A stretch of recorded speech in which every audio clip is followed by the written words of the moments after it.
And it looked like Chennedy Carter has finally broken her silence about this Caitlin Clark situation. Chennedy Carter just jumped out the window and justified an assault on Caitlin Clark. But it looks like she's blacklisted, and she will be playing professional basketball during the season, but it won't be for the WNBA. While Carter's reaction drew criticism, Clark's response generated a very different kind of attention. In interviews following the game, Clark addressed the situation calmly, emphasizing that basketball is an emotional sport where intensity can sometimes spill over. Rather than escalating the controversy, she downplayed it, noting that competitive moments happen and that she preferred to focus on playing the game rather than dwelling on a single incident. That contrast in tone quickly became part of the broader narrative. Commentators highlighted what they described as a maturity gap, pointing out that Clark's composed remarks projected professionalism and composure under pressure. In professional athletics, public statements can shape reputation as strongly as performance statistics, and Clark's measured words reinforced an image of steadiness that resonated with fans and analysts alike. The differing reactions also underscored how two athletes can experience the same event yet be judged very differently based on how they communicate afterward. Clark's approach signaled closure, suggesting she wanted to move forward. Carter's earlier refusal to discuss the moment, by comparison, left unanswered questions lingering in the public imagination. Those unanswered questions became fertile ground for speculation, commentary, and debate. Sports culture often elevates rivalries, turning isolated clashes into storylines that fuel fan engagement. In this case, the contrast between the two players' responses gave commentators an easy framework, one athlete appearing composed and diplomatic, the other perceived as dismissive and defiant. Whether fair or not, that framing stuck. As weeks passed, the incident continued to be referenced whenever Carter's name surfaced in discussions. It became shorthand for a larger conversation about professionalism, temperament, and the expectations placed on athletes competing under intense scrutiny. Even people who hadn't watched the original game began forming opinions based solely on clips, headlines, and commentary. Moments like these illustrate how quickly reputations can be shaped in modern sports culture. A single play lasts seconds, but the interpretation of it can last months or even years. For Carter, the incident was no longer just part of a game highlight reel, it had become a defining chapter in the public story of her career. And then Kennedy just wanted to give you an opportunity to talk about that moment between you and Caitlin. What was that play, what was said, and kind of what led to? Next question. Yeah, the play before against Caitlin, it seemed like she turned to you a little bit. Yeah. After I ain't answering no Caitlin Clark questions. Did she say anything to you? I don't know what she said. What'd you say to her? I didn't say anything. That's enough. We're good. She's good. Chennedy Carter, once known as one of the most explosive scorers to enter professional women's basketball in recent years, now finds herself at the center of a controversy that has completely reshaped the narrative of her career. The same player who once brushed off questions about Caitlin Clark after their widely discussed on-court incident is suddenly attempting a dramatic public reversal. In a surprising twist that has sent shockwaves through sports media circles, Carter recently appeared on a podcast and began speaking openly about the very situation she previously refused to address. What makes this moment especially striking is not just that she spoke, but how she spoke. After months of silence and speculation surrounding her professional status, Carter's comments sounded less like reflection and more like damage control.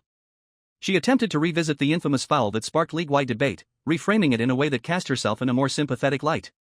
Yet in doing so, she appeared to shift blame toward Angel Reese, a move that many observers interpreted as an effort to deflect responsibility rather than accept it.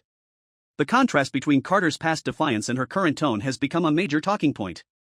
At the time of the incident, she showed little interest in explaining her actions, dismissing questions, and walking away from reporters. Now, however, her willingness to revisit the controversy has fueled speculation that her career circumstances have changed dramatically enough to prompt a new approach. Critics argue that when an athlete suddenly changes their story after months of silence, it often signals external pressure rather than genuine reflection. Supporters, on the other hand, believe that time away from the spotlight can lead to personal growth and a different perspective. What cannot be denied is that her fall from prominence has been swift and highly visible. Once viewed as a rising star with immense potential, Carter's trajectory has shifted into uncertain territory. Public opinion has become sharply divided, with fans debating whether her recent statements represent honesty or desperation. The situation has turned into a cultural flashpoint, sparking conversations across social media, sports talk shows, and fan communities about accountability, reputation, and how quickly momentum can change in professional sports. As the debate intensifies, one question continues to dominate discussions: who truly bears responsibility for how everything unfolded? Was it Carter's actions alone, or were other factors, personalities, rivalries, and competitive tensions equally involved? The answer remains contested, and that uncertainty is precisely what keeps audiences watching, listening, and arguing. Yeah, I wasn't expecting it, but I think it's just like just respond, calm down, let your play do the talking. It is what it is. It's a physical game. Go make the free throw and then execute on offense. And I feel like that's kind of what we did, but, you know, it is what it is, I guess. I don't know. June 1, 2024, is widely remembered by fans as the exact date when a single decision altered the trajectory of Carter's professional future. During a matchup between the Chicago Sky and the Indiana Fever, a moment unfolded that would quickly become one of the most analyzed plays of that season. Late in the game, as players lined up for an inbound pass, Carter made forceful contact with Clark away from the ball. The collision sent Clark to the floor and immediately drew attention from commentators, referees, and viewers alike. Initially, officials ruled the play a common foul, something not unusual in a physical professional contest. But after review, the league upgraded it to a flagrant foul, determining that the contact had crossed the line from competitive defense into unnecessary and excessive action. That ruling transformed what might have been a brief in-game incident into a headline-making controversy. In professional sports, officiating decisions can shift public perception instantly, and this one did exactly that. What stood out most to observers wasn't just the contact itself but Carter's demeanor afterward. Instead of appearing concerned or apologetic, she walked away calmly, showing little visible reaction. Analysts replayed the footage repeatedly, examining her body language frame by frame. To some viewers, her posture suggested confidence, to others, it conveyed indifference. In high-level athletics, perception often matters as much as reality, and that perception quickly hardened into a narrative that she had crossed an unwritten line. The aftermath intensified when reporters attempted to ask Carter about the play. Her refusal to engage with questions about Clark became a viral talking point, circulating across sports media and social platforms.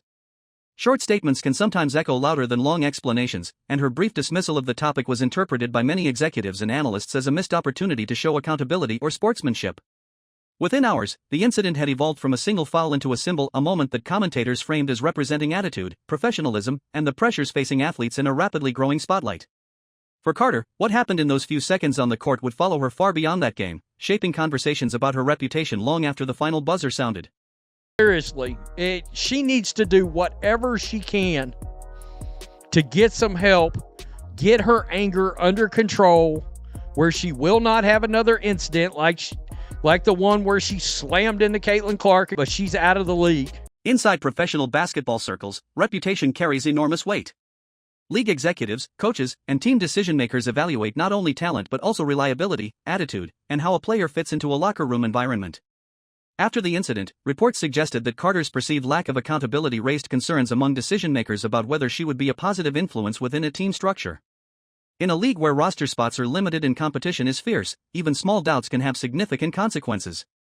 According to insiders quoted in sports discussions, some executives privately expressed hesitation about bringing her onto a roster, fearing that controversy could overshadow performance. One anonymous voice described her situation in stark terms, implying that the risk associated with signing her outweighed the potential reward. Statements like that, even when unofficial, can spread rapidly and shape league-wide sentiment. Professional leagues often emphasize culture as much as skill.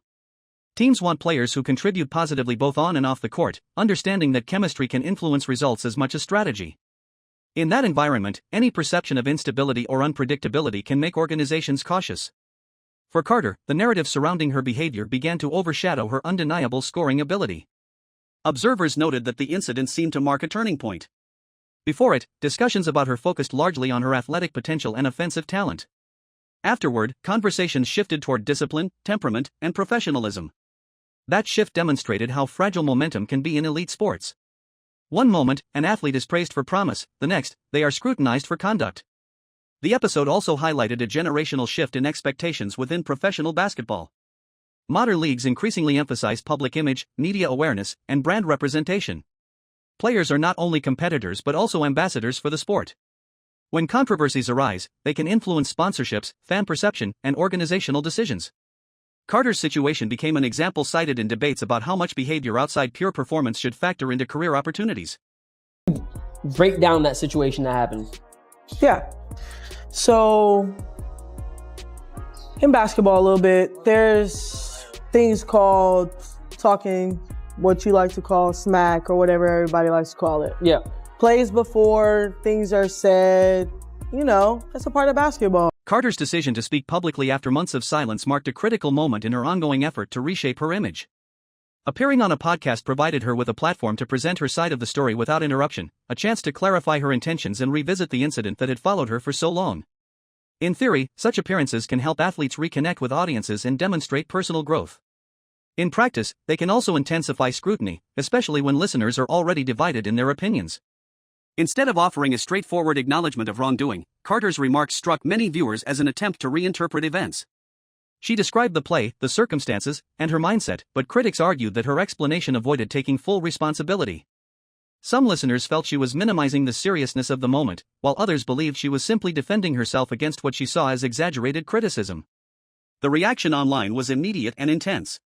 Clips circulated rapidly, with fans dissecting her tone, word choice, and body language. Supporters insisted she deserved a chance to tell her story and move forward. Detractors countered that true accountability requires more than explanation, it requires clear ownership of mistakes.